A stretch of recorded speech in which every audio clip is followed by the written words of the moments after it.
Anne Cuneo, le maître de Garamond. Dans lequel Claude Garamond, maître imprimeur à Paris, se rend à Neuchâtel, en Suisse, pour découvrir la vérité. Il s'était remis à faire froid. La journée avait été chaude, presque un jour d'été. Mais vers le soir, le ciel s'était couvert, et il avait commencé à pleuvoir. Une giboulée violente d'abord, puis une pluie fine. Une giboulée violente d'abord, puis une pluie fine, persistante. Juste avant le coucher du soleil, le ciel s'était ouvert un instant, mais il n'avait pas arrêté de pleuvoir pour autant. Tout avait soudain été teinté de rose. La surface du lac avait semblé lisse. S'il n'était pas sorti de sa boutique juste à ce moment-là, cela aurait, pour lui, passé inaperçu.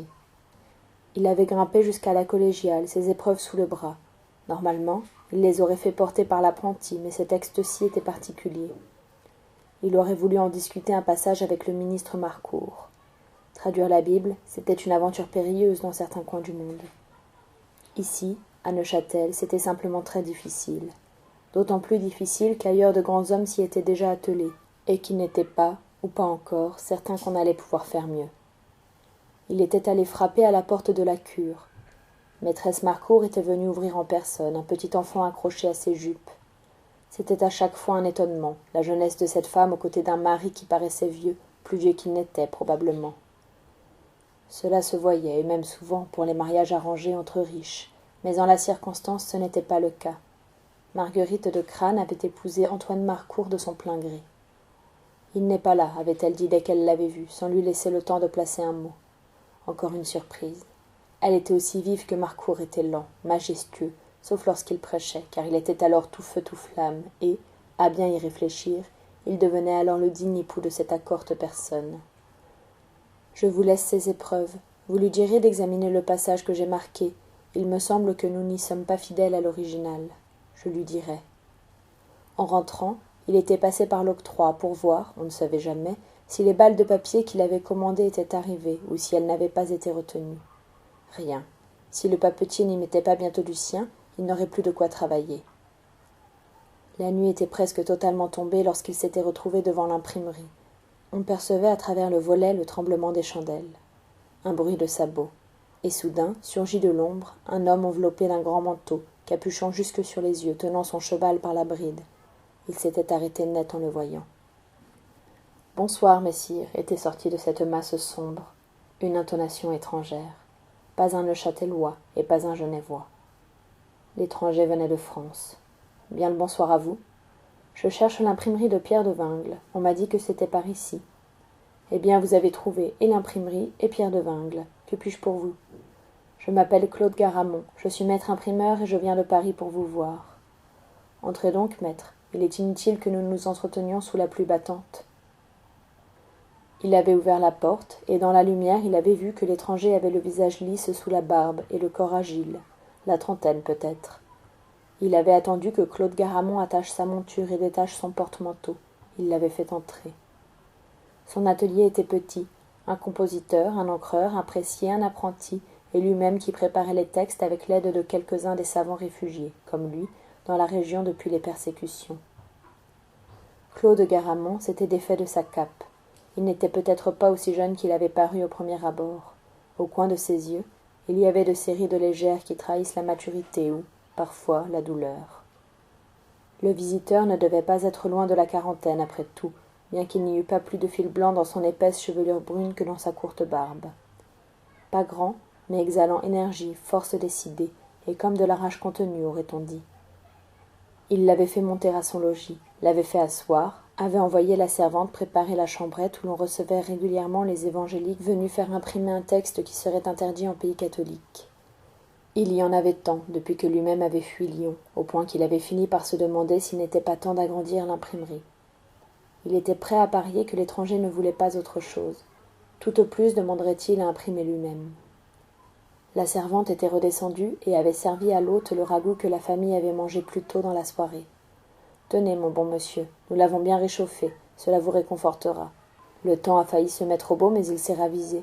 Il fait un froid à ne pas mettre un poussin dehors à cette heure. » Le Parisien avait souri pour la première fois depuis son arrivée. « Merci, vous êtes bonne. Il est vrai que je suis à la fois transi et affamé, vous me ressuscitez. » Cela dit, il avait été peu loquace. Chaque fois qu'il l'avait pu, il avait répondu aux questions par monosyllabes. Et lorsque cela n'était pas possible, ses informations s'étaient bornées à l'essentiel. Il avait pignon sur rue depuis quelque temps, à Paris. Il s'intéressait plus particulièrement au dessin et à la fonte des caractères. Romain, avait-il précisé en réponse à une question. Il voyageait depuis plusieurs jours. Il venait de passer quelques mois à Bâle. Le repas terminé, Claude Garamond avait regardé Pierre de Vingle en face pour la première fois. Il avait des yeux brun clair mêlés de vert, des yeux de chat. « Si vous le permettez, maître, j'aimerais renvoyer à demain la raison pour laquelle je suis venu. Je suis fourbu et mon affaire est complexe. » On ne peut qu'accéder au vœu d'un hôte. Pierre de Vingle était curieux, mais il l'avait accepté. L'étranger ne l'avait d'ailleurs pas fait languir. Le lendemain matin, il était descendu en même temps que lui. Après le déjeuner, il avait accompagné maître de Vingle dans son imprimerie, qu'il avait visitée. Il s'était penché sur la casse, en avait retiré un caractère, puis un autre, et un autre encore, qu'il était allé examiner à la lumière du jour, dehors. Intérêt de graveur, s'était dit Pierre de Vingle. Finalement, les deux hommes s'étaient isolés dans la salle des correcteurs, vide à cette heure-là. Claude Garamond avait sorti de la poche intérieure de sa veste une feuille de papier qu'il avait dépliée, lissée, et qu'il avait présentée à Pierre. « Il peut sembler ridicule d'avoir entrepris un tel voyage sur un oui-dire, mais je suis venu jusqu'ici pour vous demander s'il est vrai que c'est vous qui avez imprimé ce placard. D'après ceux de vos poinçons que j'ai examinés tout à l'heure, je dirais que oui. » Pierre de Vingle avait tout de suite vu de quoi il retournait. Pour se donner une contenance, il avait pris la feuille et avait commencé à déchiffrer le texte à haute voix. Article véritable sur les horribles grands et insupportables abus de la messe papale, inventés directement contre la Sainte Seine de Jésus-Christ. J'invoque le ciel et la terre en témoignage de vérité, contre cette pompeuse et orgueilleuse messe papale par laquelle le monde, si Dieu bientôt n'y remédie, est et sera totalement ruiné, abîmé, perdu et désolé. Quand en Icelle notre Seigneur est si outrageusement blasphémé, et le peuple séduit et aveuglé, ce que plus on ne doit souffrir ni endurer. Puis ses yeux avaient parcouru la feuille et s'étaient portés sur la fin du texte, et il avait lu, d'une voix de plus en plus lente, la conclusion. Par cette messe, ils ont tout empoigné, tout détruit, tout englouti. Ils ont déshérité princes et rois, marchands, seigneurs et tout ce que, on peut dire, soit mort ou vif. Par Icelle, ils vivent sans souci. Ils n'ont besoin de faire rien, d'étudier encore moins. Que voulez-vous plus? Il ne se faut donc s'émerveiller bien fort s'ils la maintiennent. Ils tuent, ils brûlent, ils détruisent, ils meurtrissent comme brigands tous ceux qui les contredisent, car ils n'ont plus que la force. Vérité leur faut, vérité les menace, vérité les suit et pourchasse, vérité les épouvante, par laquelle brièvement seront détruits. Fiat, fiat, amen. Il avait levé les yeux. Les yeux de Claude Garamond s'étaient fait presque noirs, son visage était pincé, ses lèvres serrées, sa pâleur effrayante. Alors, est-ce vous qui avez eu la brillante idée de traiter le roi de brigand sanguinaire? Prudence. Il se peut que ce manifeste sorte de mon imprimerie, cher confrère, mais cela doit faire quelque temps. Il me rappelle les discours que tient notre ministre, le pasteur Marcourt. Ce n'est pas vous qui l'avez écrit. Cela l'avait fait rire. Seigneur, non, je serais bien incapable d'écrire une chose pareille. Ce doit vraiment être le pasteur Marcourt. Garamond avait paru réfléchir, soupeser cette information. Il avait fini par acquiescer. Je vois. Il est vrai que celui qui m'avait renseigné était imprimeur et non théologien. Il m'a dit que vous aviez été persécuté, que vous aviez dû fuir le royaume en abandonnant femme et enfants, et que vous étiez l'auteur de ce texte. Eh bien non. Le culte de la Vierge me laisse sceptique, je vous l'accorde, mais jamais je n'userai d'une telle véhémence. Mes méthodes sont différentes, et je suis opposé aux provocations. Je serai plutôt pour vivre et laisser vivre. Puis-je savoir pourquoi vous vous intéressez à la provenance de ce placard? Comme vous n'êtes pas théologien, et qu'en plus vous n'êtes pas l'auteur du texte, vous ne savez peut-être pas qu'il a été affiché partout de Paris à Amboise, et jusque sur la porte de la chambre à coucher du roi, qu'il a provoqué la mort d'un nombre encore indéterminé de personnes, une cinquantaine au bas mot, et a eu l'effet contraire à celui que son auteur escomptait. Au lieu d'éveiller les âmes, il a déchaîné une persécution sans précédent, et a éloigné des évangéliques des hommes qui jusqu'à la veille auraient été tout prêts à discuter avec eux. Pierre de Vingle savait tout cela, mais il avait préféré rester vague. Que depuis quelques mois les circonstances soient particulièrement dures pour tous ceux qui ne sont pas en complet accord avec l'Église de Rome, cela je le sais. Nous en subissons immédiatement les contre-coups à chaque fois que cela arrive.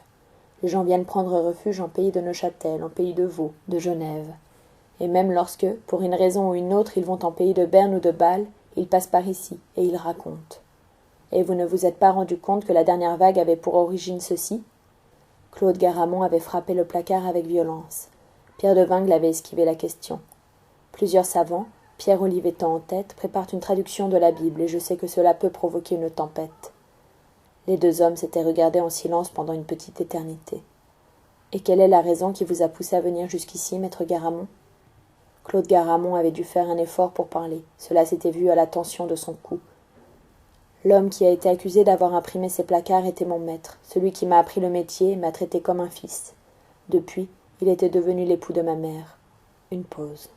Lorsqu'il avait repris, Claude Garamond pouvait à peine articuler, les pleurs l'étouffaient. J'ai juré devant Dieu que je retrouverais l'auteur de ce texte insensé, lancé dans une communauté sans la moindre réflexion sur les graves conséquences qu'il pourrait avoir. Et je l'ai juré tout autant pour ma pauvre mère, ou pour mieux dire à ce qu'il reste de cette femme qui ne vivait que pour son époux. Et je me suis juré, à moi, que je le lui ferais avaler.